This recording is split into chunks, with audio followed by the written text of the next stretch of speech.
Welcome to the What It Takes podcast, where we talk to successful entrepreneurs, leaders, and CEOs across different industries. I'm your host, Darren, and in each episode, we're going to figure out how they got through difficult times, but most importantly, what it really takes to succeed. So whether you're just starting out your career or you're looking to level up your business game, my goal is to give you real insights and practical lessons from people who have achieved what you want.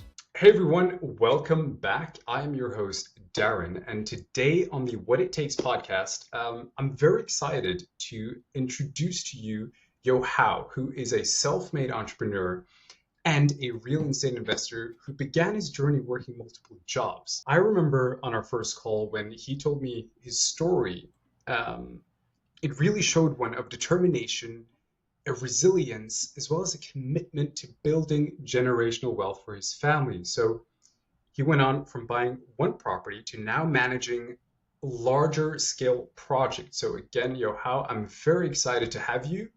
Welcome. Hey Darren, happy to be here. Really excited to have you on. How you doing? Good. Just getting to the weekend, getting ready for this upcoming week. I got vacation planned, so making sure everything is in line, everyone knows what's going on, and the next steps happen without any failures or disruptions. Amazing. So why don't you tell the audience a little bit about what you have been able to build so far? So far, my portfolio is 34 doors. It's a mix of commercial and residential real estate. I believe on the 18th, we're closing on 54 more doors. So that'll bring me to 88. And hopefully by end of year, we can hit the goal of 100 doors Wow, and just building from there. that's incredible. So you're almost at 100 doors right now. Why don't you circle Yes. back and let's look at, where did you start? What was your early life like? So my early life was kind of like a lot of people, just getting jobs whenever I can, working as many hours as I can to make more money for whatever I wanted at the time. It could be clothes, it could be, upgrades for the car, things like that. And just always looking to get more money one way or another. And whether it be a better job, whether it be working overtime, a weekend job, just trying to find a way to get ahead in life and get better.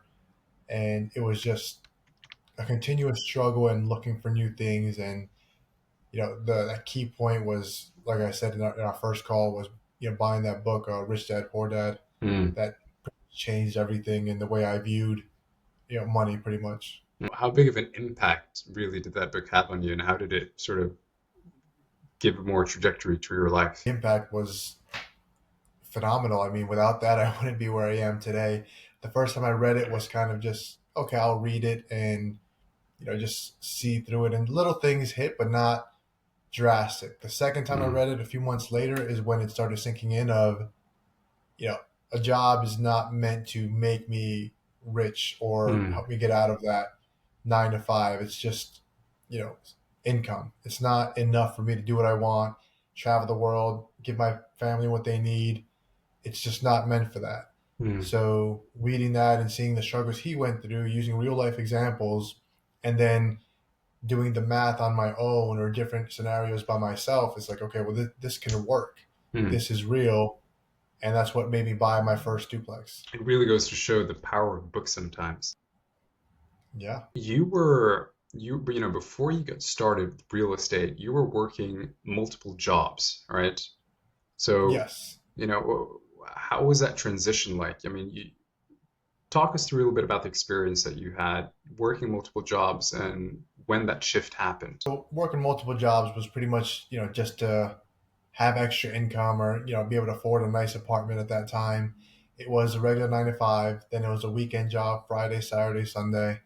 And then it was, after hours here and there, overtime. So it was hard. I mean, can I do it? Yes. But which I even learned doing real estate, eventually your body's gonna need rest. Hmm. And you can push through it. You can, drink your coffee or caffeine or whatever you drink.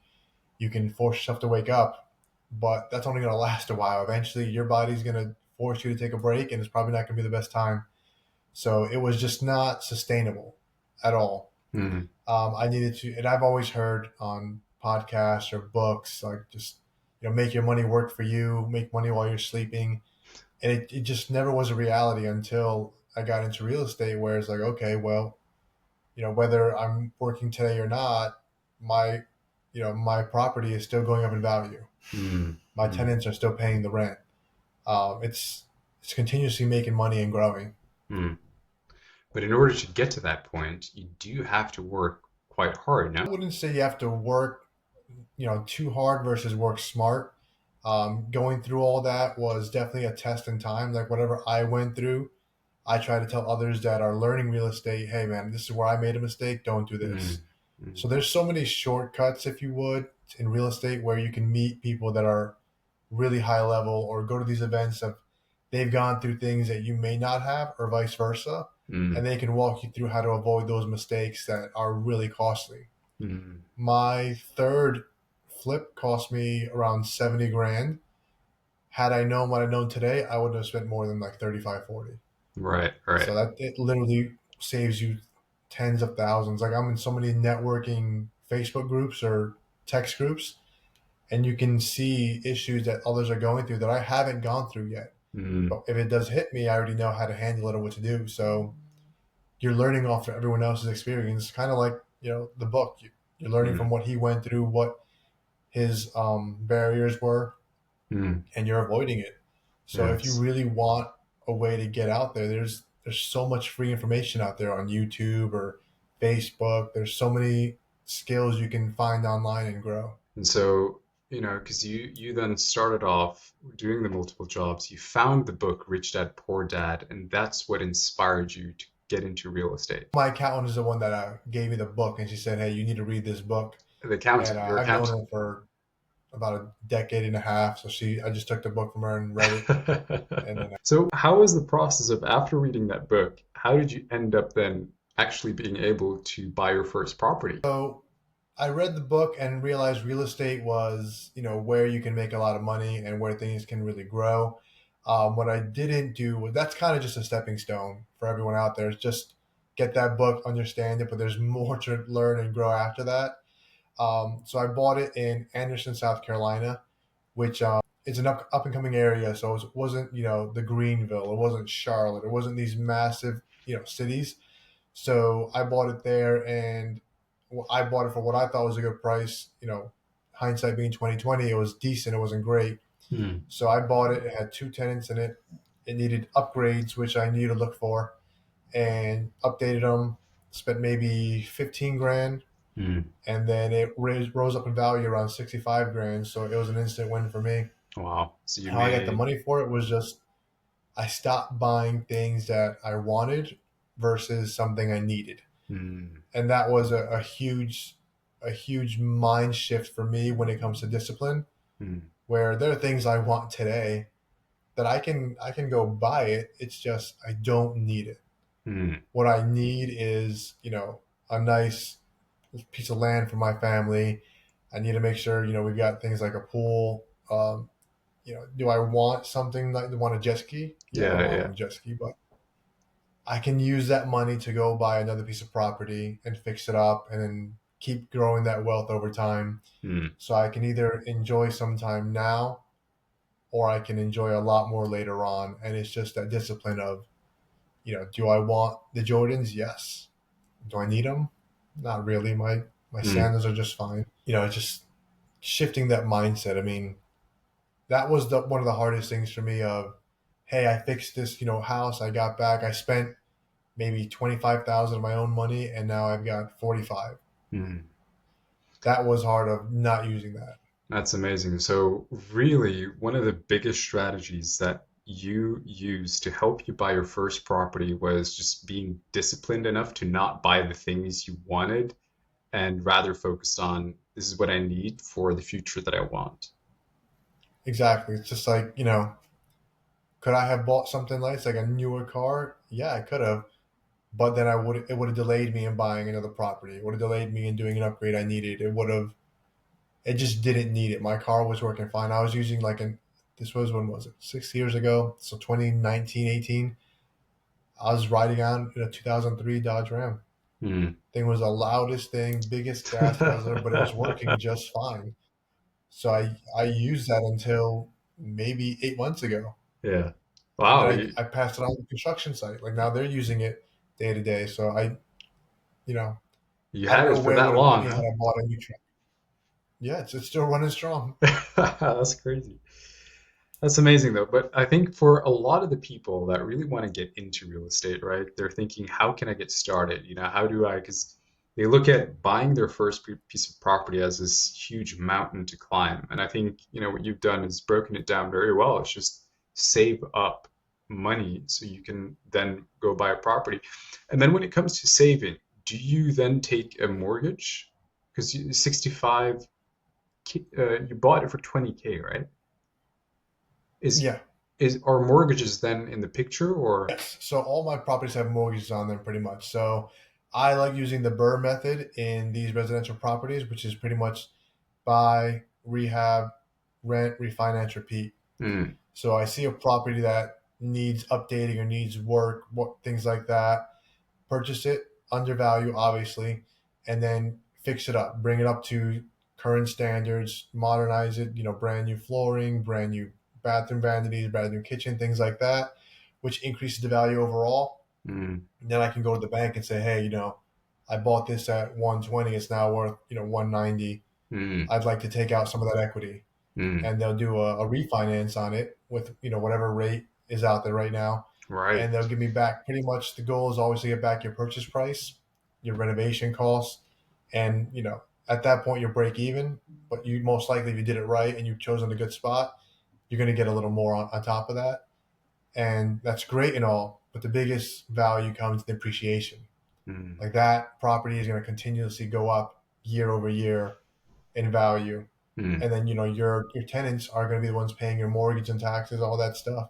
mm, So, and you own the property, you're building assets. It's kind of like Monopoly.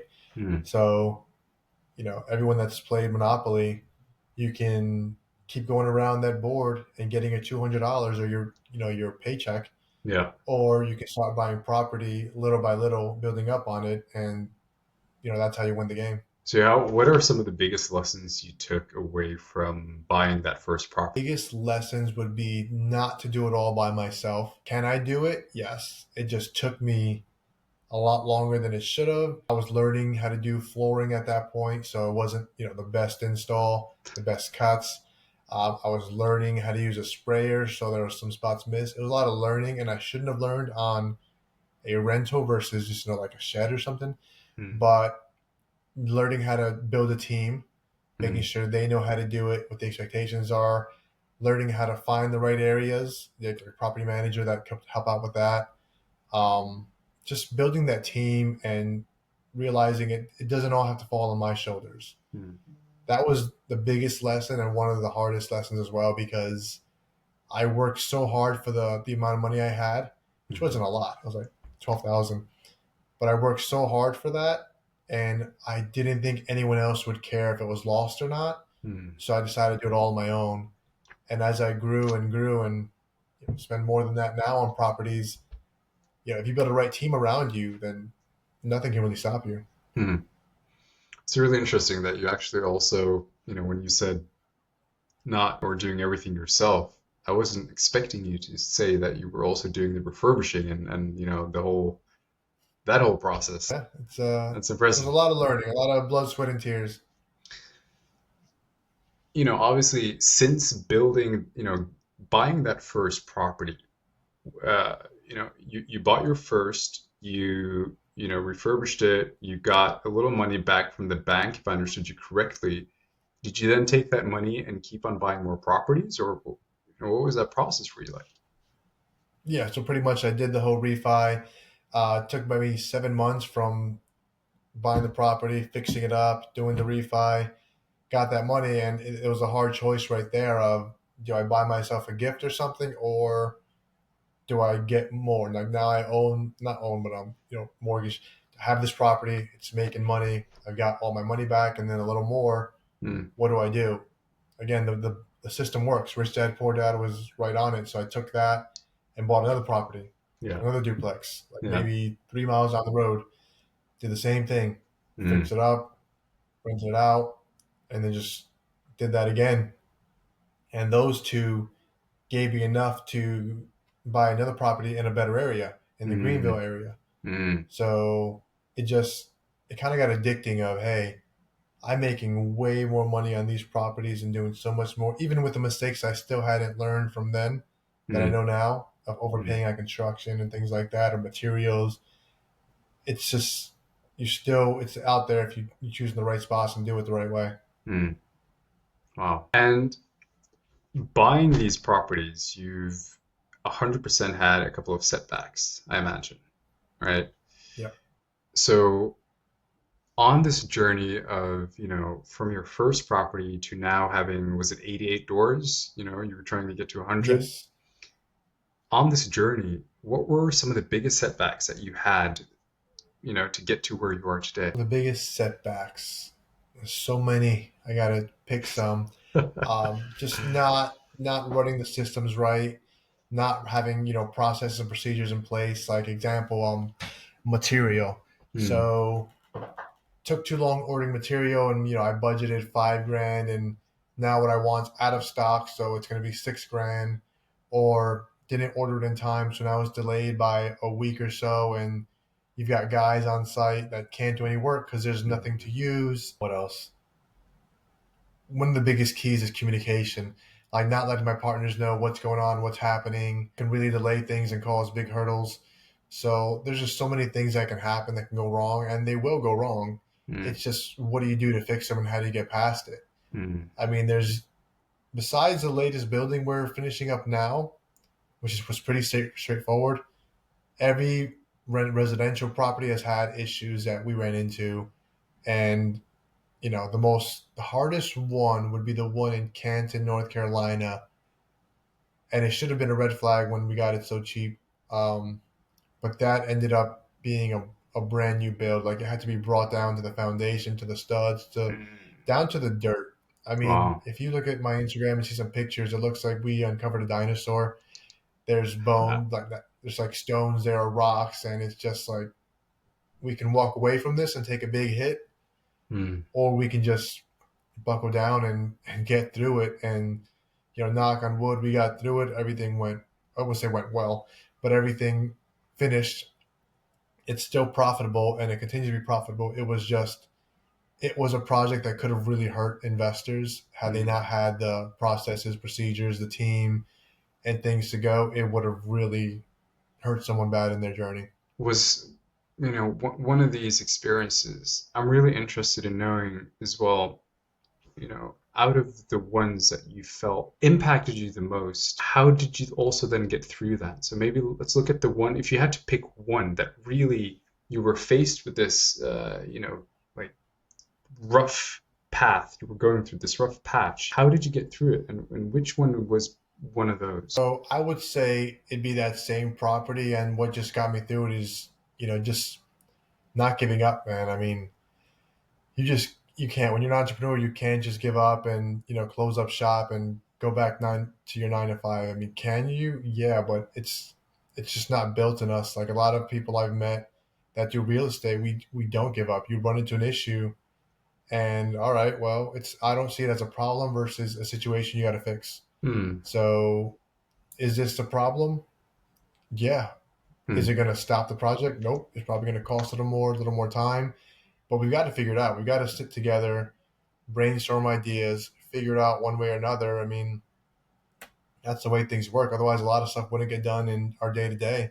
Hmm. I mean, we've got to be resilient about it. We've got to make sure we figure out how to do it and learn from it. So going forward, we can help others, or when we run into it again, we know what to do. Hmm. We can't just, give up and walk away and take a loss, and we're never going to get anywhere that way. We've got to have a strong team, strong commitment, be dedicated to what we're doing, and truly believe in that end goal. Hmm. I mean, I have yet to walk away from a project, which is probably some hard headedness, but we've made them through all of them. They've all been profitable. Thank God for that. And we don't give up. I mean, there are timeless, restless days. We'll be on the phone till 8, 9 o'clock, having up some different processes or different ideas, and it's just if you really want to be successful, you're gonna find a way to get there. Hmm. You can't give up. You got to believe in yourself. You know, It all falls on you. Like either you're going to make it or you're not, and you're the one holding the keys for that. Hmm. One thing you mentioned there was, right, like it's just in us as entrepreneurs, and I'm speaking to a lot of young people. I coach youth. I do public speaking for youth, and a lot of the times they often mention that they want to become entrepreneurs. They want to be a business owner. For someone like them, and for you as well, from your perspective, how do you know if you have that, right? If you have that built in you, are there any signs that you can look at to kind of give you that? You have it in you. I think, in my opinion, everyone has it in them. It's if you're gonna, touch that potential or not. So Mm, we all want nice things. We all want to, do what we want when we want. We all are on Instagram or whatever the newest app is that shows like, these beautiful lavish vacations and cars. Like we all want that stuff. End of the day, no matter what we want it, and it's all possible to get. It's just, do we want to do the work it takes to get there? mm, Like in school, I was a straight C student. mm, If you had me as a partner in a lab or something, it wasn't going to go very well. I just didn't want to be there. And I thought it was because I wasn't, just the smartest at all. It's not that way at all. I mean, it wasn't something that interested me at all. mm, So being in that aspect of eventually finding real estate, because I went from job to job, like in different varieties, different ways, trying to work up my way through that ladder to be at a high level. And mm, even then, you're not going to, be financially free. It was when I started doing real estate where I started realizing, I can work every day after hours. I can work every weekend, and the pay will come when I'm done refinancing it or selling it. But being able to take my family on vacations, seeing things, being able to, pay for my father. We just did 2 years ago. We hiked the Machu Picchu Trail in Peru, mm. 5 days. It's nothing but whatever you can carry on your back. A year later, brought him Crazy. to Yeah. Europe. We visited many countries there: Europe, Rome, Mm, Italy, and he didn't have to pay a dime. mm, Like being able to come up where my parents couldn't buy me, clothes every year for school, and I'd use the same ones over and over. To what I have today, it's just been surreal. I mean, there's mm, still times where I'll take a moment to just stop and look around and see what I've been able to build, and it didn't seem possible for me mm, when I was younger because I was always playing video games, just hanging out and not wanting to do much. And then one day just clicking like, hey, I want more than this. Like, how can mm, I get it? Like, mm, even starting in real estate, you don't need, your own money to start.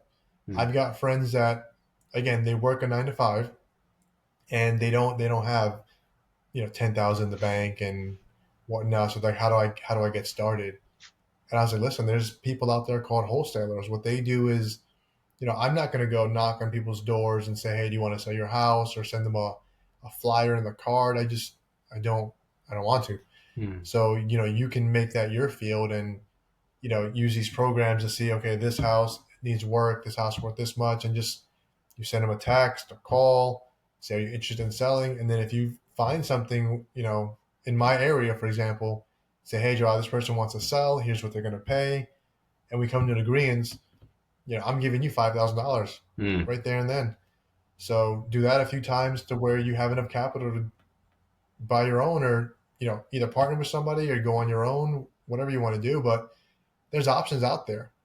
What I find interesting here is your why, right? Like the when you said, you used to play games and just hang around, and then one day it just clicked.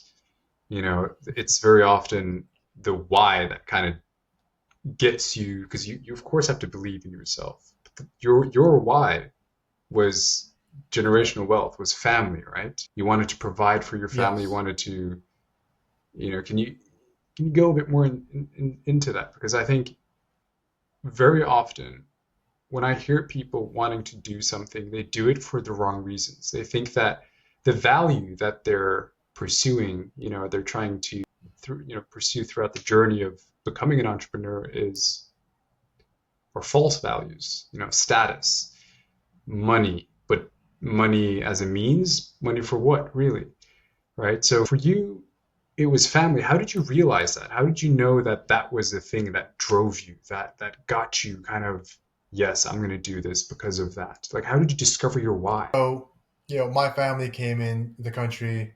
My parents were illegal, and they rented an apartment, and I still have random flashbacks. It was just we lived in an attic in Mm, East Orange, New Jersey. So it was me, my mom, my dad, and we didn't have money at all. They mm, paid rent, whatever they paid at that time. We'd make food, wasn't much food at all, and I just growing up, you don't know that you don't have much money. In hindsight, you see what struggles your parents went through, what they sacrificed to give you what you have. mm, I want to say the turning moment for me was I was dating a girl who had a daughter, and we were at the mall in New Jersey. I think it was Paramus Mall, and they were hungry. Again, I'm dating her. We've been together at that point maybe 9 months, 10 months. Grew a strong relationship with the daughter, and just like regular people, they were hungry. mm, So they wanted to buy, pizza and a drink. And I had to pretend, I needed to use the bathroom, which I didn't. I needed to check my bank account. So went to the bathroom, opened up the app, looked at it, and I had maybe $4 or $5 in there. mm. So I don't know if the camera can tell, but I'm a pretty big guy, man. I'm around 200 pounds. So I was hungry, but at that time I didn't have enough for all of us to eat. Yeah. So yeah, I had to play it off like, hey, I'm not hungry. You guys get what you want, and they were able to buy a slice and a drink, and I didn't eat at all because I couldn't afford it, and that was a reality for me of I can't afford food for us. I can't like it's unless you're waiting for that next paycheck. Like, hey, let's go eat in 4 days. It doesn't work that way. Mm, I literally couldn't afford to feed my at that time my family, and it was heartbreaking. Like I'm working, two jobs and a third when I get a chance. I'm doing what I can, and I still can't provide enough. Like this isn't the life I want. This isn't the life I need. I need to find a way out of this and make it work one way or another. And it took another year and a half after that to keep going because after that I went to school as well at night and did what I could. And eventually I ran into real estate, and it's been a game changer ever since. mm. It sounds like you're someone who, had this, or at least felt this level of responsibility to provide for your family, right? Even at that time when you didn't have much, where Right. you said to yourself, I got to feed my family, but I only got $4, and then that comes with a level of feeling that you have a responsibility to give back. So, you know, you've now been able to obviously build up a massive business, right? 88 rooms is quite that's a lot, and you're closing in on 100. So for this, on this journey, what were some of the things, or obviously there was a lot of risk involved, I assume, right? How do you manage risk and Yes. how do you overcome that? Managing risk for us is just being extremely conservative.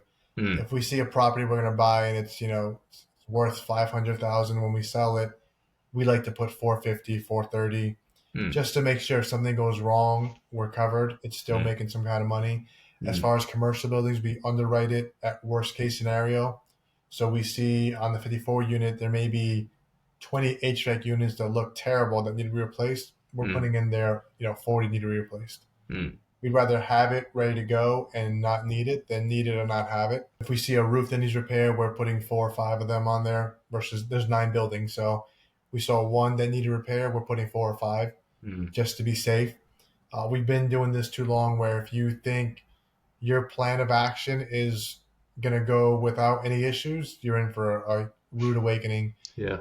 Whatever your budget is for renovations and fixing things up, you need to increase that. Mm, You don't know what you don't know. mm, So I can walk in a room and it looks, hey, that just needs a little patching here and there.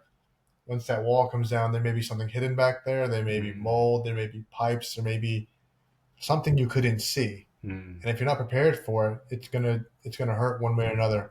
mm, So, and another thing there is the team I built today or that I have today, they found me, was underwriting is amazing. mm, Capital raising is great as well. And property management. I mean, we have all the pieces you need for real estate, and it's been game changing ever since, where everyone knows where their specialty is, so you don't really have to worry about it. Mm. I mean, for construction side, they know they don't have to worry about it, but we still hop on calls and update each other. Here's what we went into. Here's what's going on. Yeah. Same with underwriting. Hey, here's what I found. Here's what the city's saying. Same with property management. Hey, these tenants want this and that. Here's how we're going to handle it. So Uh-huh. we don't need to be experts in that field, but we are involved in those decisions and what's going on, and it's helping expand our knowledge as well. Yeah. And so before you kind of got the team to do the underwriting and all these other strategies, how was cash flow for you, right? Because you're mentioning that you'd be surprised you knock down the not a door, ceiling. No, you knock something down in the house essentially, and you find something behind that, the wall. Right.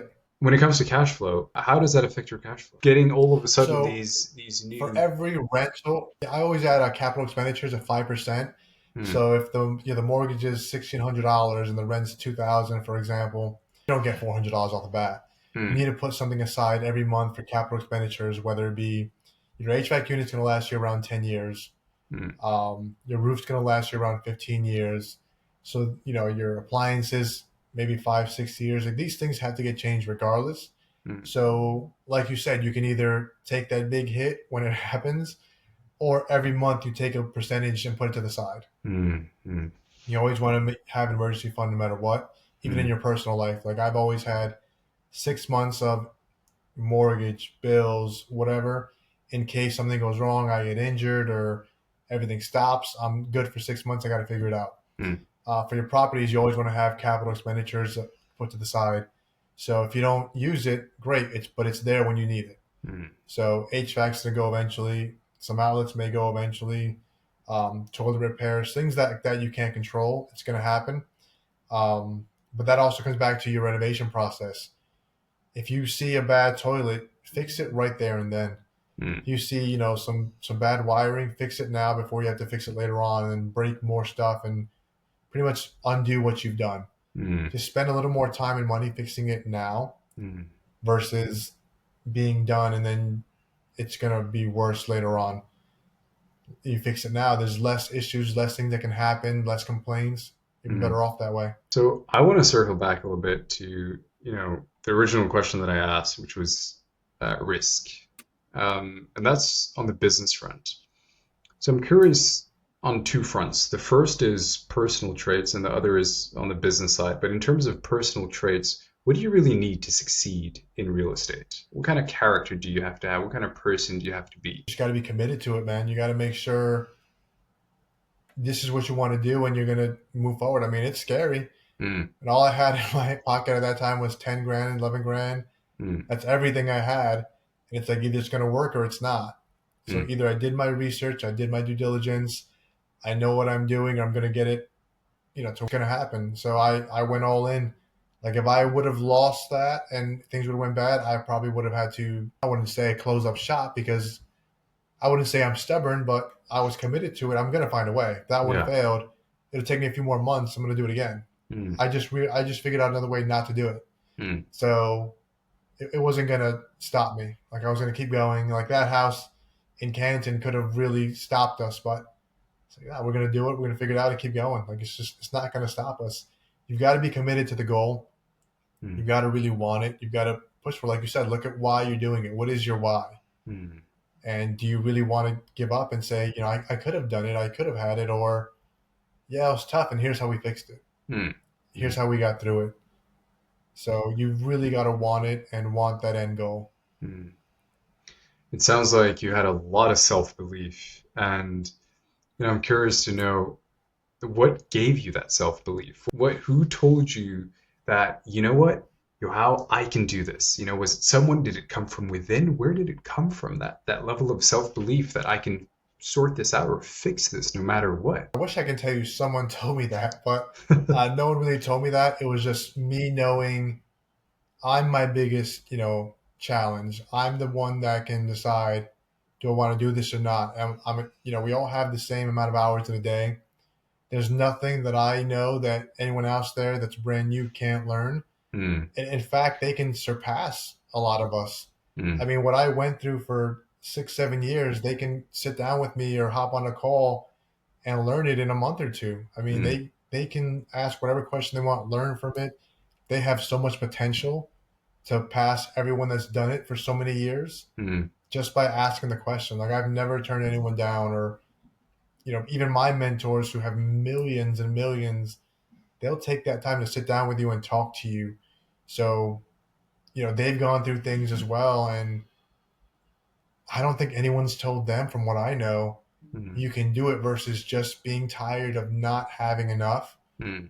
or not being able to support your family or have nice things. I mean, you know, you have to believe in yourself. I mean, if you don't believe in yourself first, why would anyone else? I mean, there's people out there when I go to these events True. that pull me aside, talk to me. I don't know who they are, but they've seen what I've done, what I can do, and everything. And it's because I believed in myself and kept pushing. Mm, And obviously, you're going to be partners down the road who will pat you on the back and say you did great and all that, which is good. But at the end of the day, it's what you see in the mirror every morning. yeah. So Yeah. it's how much you want to get it done. I think, I asked this as well due to the fact that a lot of young people, they want it right, but they don't know if they can believe in themselves. And even if they do go on the path, they'll end up with some sort of self-sabotage. And, what's the origin of Yeah. that? Where does that come from? Is it, a lack of self-belief, or, is it something else, right? And it's always interesting to hear the perspective of someone who's achieved success, a leader, what's going on inside their mind. And that's when you really can start to understand that, if they can do it, I can do it, right? So this is what I love as well with you. You're someone who really focuses on giving back to the community. And on our intro call, you were talking a lot about, how you give back to the community. What are some of the most rewarding things when it comes to that of giving back to the community? Most rewarding things is just helping somebody get out of that, rich dad, poor dad calls it the rat race. So Mm, getting someone out of that. Like I've met so many new investors, brand new, and once you know some of the key terms here and there, it becomes natural to just speak and mm, ARV things, just things like that. I'll let them begin phone calls with us. If they're local, they'll come to some projects with us, and they'll want to work and do this, and they don't want to get paid, which I'm not for that. I'm going to give them something, mm, but they want to learn how to paint walls, how to use sprayers, how to install LVP floors. They can come whenever they want. I'll teach them, I'll show them, I'll talk to them, whatever they need to, mm, and seeing them eventually say, "Hey, I found the property. Here's what's going on," mm, and you just hear the excitement in their voice, and you see how crazy they get of, it's my first deal. What do you think? What do you think? And you know, sometimes it's the first one, so it's not a great deal. So, but when they realize where they missed it, they mm, don't miss it again. mm, So now they know what to look for, what to ask for, what to do. mm, And when it comes to construction, like one of my buddies, who's never done construction before at all, he learned with me. It took him about a week or so. And when he had a project he was doing, this is years ago, so he's doing so many now. He was like, I'm going to sub it out. And when he heard the prices, the guy tried to, I guess, lead him in the wrong direction of, oh, it takes this to do that. It's so much time and effort. And he's like, no, it doesn't. mm. I know how to do it. Here's how you do it. And you don't have to do any of that stuff. And he pretty much got it for the price he wanted. Wow. But if you don't know, people are going to try to, trick you or get Mm. you to do more and all that. And luckily, he took the first 6 months of his real estate career to learn how to do a lot of it before doing it on his own. And you can't trick him anymore. I mean, he knows what he's doing. That's amazing. It's rare, to find those people that are so genuine and hardworking. And I want to move on a little bit to the business side, right? So, because we've really explored your background, your what drives you, your why, having self-belief, giving back to the community, a little bit on risk. But in terms of building something up um, from scratch, you start off with one, now you have 88 rooms. What have been some of the biggest lessons that you've learned when it comes to actually building that process of of getting to where you are? You mentioned systems, you mentioned teams slightly, but has there been anything that really, I'm going to rephrase this question actually. You're now managing multiple projects, right? I think it's easier if I ask it this way. You're managing multiple projects. How do you maintain quality and efficiency really across all of them? So having the right person in the right spot is a big factor there. Mm, So another book I read is Who Not How, mm, which was pretty recent, like maybe a year and a half ago or so I read it. And pretty much it just showed me where I can't be everywhere at once. mm, It's not physically possible. It's not healthy. So, can I do social media posts and all that? Yeah. Can I, go to every project site every day? I can. mm, But it takes so much time and effort to do that kind of stuff. It's just not worth the whole day. I mm. mean, social media, I suck at it. I'm not the best at it. Yeah, But my social media manager that's her niche, that's her specialty. So she yeah. does all that. Mm, Can I be leading 6 projects at once? No, it's just not possible. But I can have a foreman, someone in charge of it that knows how I've done things, how I work things, how I expect things on a site, handling 2 sites per foreman, and they know what needs to be done. So they'll get it done. If there's issues or whatnot, obviously they'll contact me. mm, But putting those right people in the right spot has been a big game changer for me. mm, I've got an operations manager who's above the foreman who know here's where we order from, here's where things are coming from, here's what we need to do, here's what the expectations for this week are.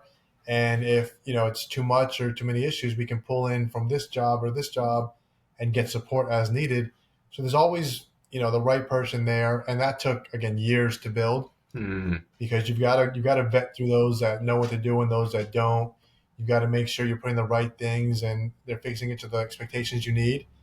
So you're going to that team, building that system was a big game changer and helped so much time, effort, and money. Yeah.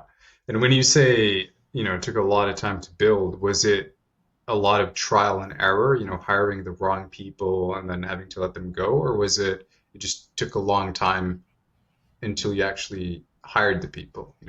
How was It that? was a lot of trial and error, a lot of expensive mistakes of, this person wants this much money and they're not producing as much product, or this person thinks, they're the best at what they do and they deserve to be in charge of everything, then they don't show up. One project was a big one. It was Mm, 88 units, and my foreman, from what I found out from the workers one day, I went there and talked to everybody, had a conversation, and they're like, "Yeah, he never shows up." mm, I'm like, "That's weird. Like that's the whole point of a foreman, to be there overseeing it, making sure it's getting done."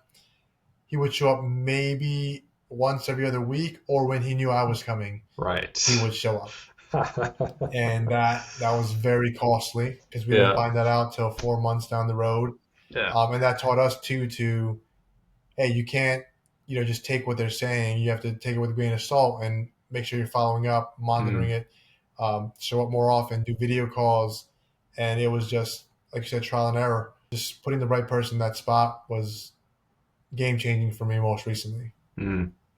And now that you've been able to build up a decent team, how do you make sure that you can manage all of them, right? You mentioned that foremans, they manage the projects, you got, multiple team people there, but how do you actually manage the team? How do you keep them motivated? How do you keep them excited to come to work every day? But we've done things a little differently. And in my side, pretty much when you learn construction, you learn so many different trades, so many different things. And when I first met him, he knew nothing about construction. He came from a mechanical background Mm, and he knew nothing, and gave him the ability to learn and grow. mm, Again, this foreman would kind of hold all the secrets of how to use this machine, how to use that machine.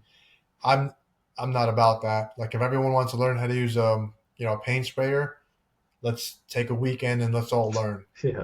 Everyone wants to learn how to use these rotary hammers or different things that make the job faster and easier. That helps me out. That helps my Mm, business out. mm, So why not teach them, let them grow? And they see that in them. And obviously, the more they learn, the more they can make because now they're at a higher level. So that was a motivator for them.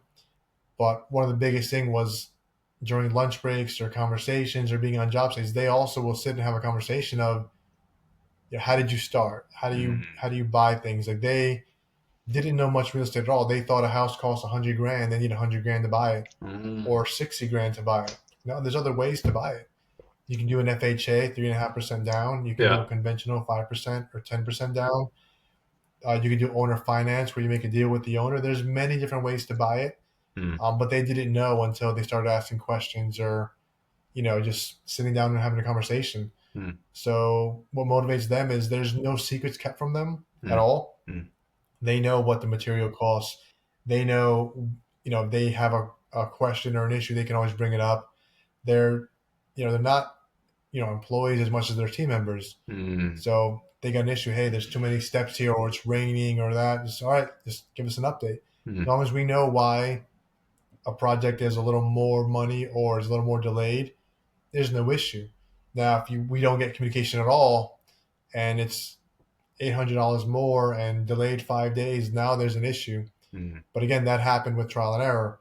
Mm. They give us updates of, it's raining heavily, we can't move anything, or the subfloor needs to be changed versus just put new floor on it. And we can communicate that stuff. We know what's going on.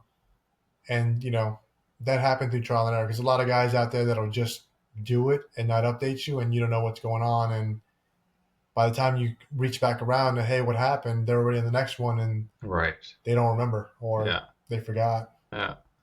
Sounds like communication is a big one as well, but also having employees that are curious, right? Where they want to learn, they're proactively Right. trying to figure out how to do certain things. So you mentioned that by the end of the year, 100 rooms. What about in 5 to 10 years, right? Because one thing about you is in our last call, you mentioned you're not slowing down. You're not going to stop anytime soon, right? So, what does the next 5 to 10 years look like for you?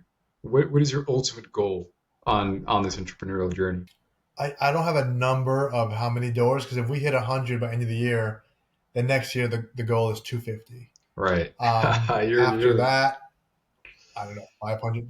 There's no end goal, but the end vision, I guess you can say, would be where I can do what I want when I want. Like, one biggest thing is today's Monday, so it's kind of like, I want to go on vacation at my 9 to 5. I got to request time off, get it Mm. approved, save up money, the standard way. Mm. My biggest goal is to be at a spot where I can say, you know what, it's Monday.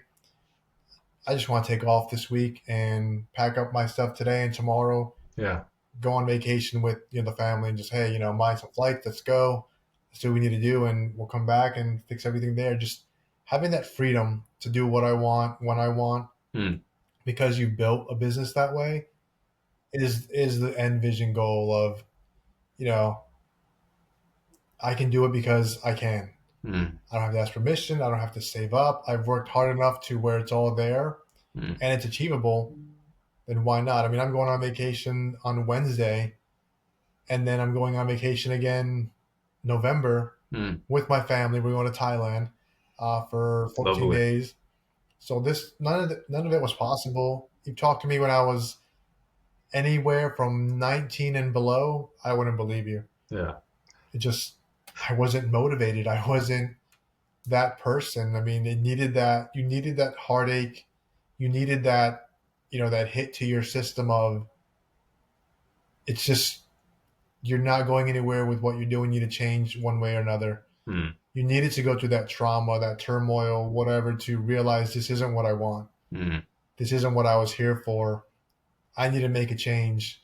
I need to find those that are where I want to be and kind of force my way in that room. Mm. So, I needed to go through that to have that wake up call. That's beautiful, man. That's beautiful. So for the people that want to start out, for the young ones out there, the aspiring entrepreneurs, from your perspective and how you view everything, what does it take to achieve success today? It takes dedication, commitment. You got to just really want it. I mean, there's things are going to go wrong. There's no way to avoid them. They're going to go wrong. You can prepare for them, but eventually something's going to go wrong, and you can surround yourself with those have done it. Those have gone through it to help you through it. That way you're not alone. Like, I do real estate. I do real estate construction. I know nothing about, what do you call storage units at all. Yeah. I know what they are, Mm. but I don't know anything about the business plan.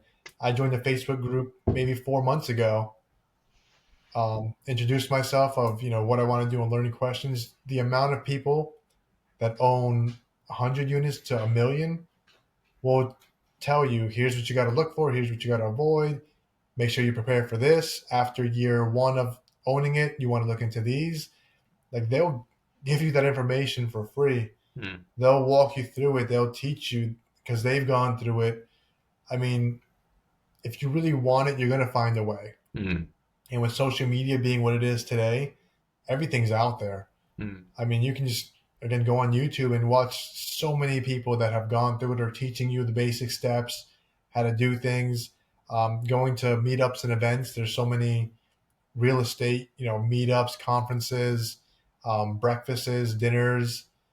There's, events for business owners that I just found out about 2 months ago. Where, like, hey, you own a business, let's all meet up for dinner and just discuss what we've gone through or how we can increase or help others out. And those that don't own a business go as well, because their goal is to own a business. And they can ask questions or see, this guy owns a laundromat. Let me see how he started. This one owns self-storage and this one's a restaurant. They just put yourself in those rooms. It doesn't matter if you have it or not. I've yet to see someone turn someone else that wants to grow away. Yeah. It sounds like, when it comes to that aspect, just throwing yourself out there, being visible to other people is a huge way to grow yourself, learn, and put yourself in a position where you can get the opportunities that you want. And before we wrap up, Joao, I really want to go into networking, because this is one area that you mentioned on our intro call, if I remember correctly, just exposing yourself to, like, having that exposure outwards has been very good for you in terms of your branding for your business, right? What are some strategies that you employ to kind of put your face out there, and how's it worked out for you?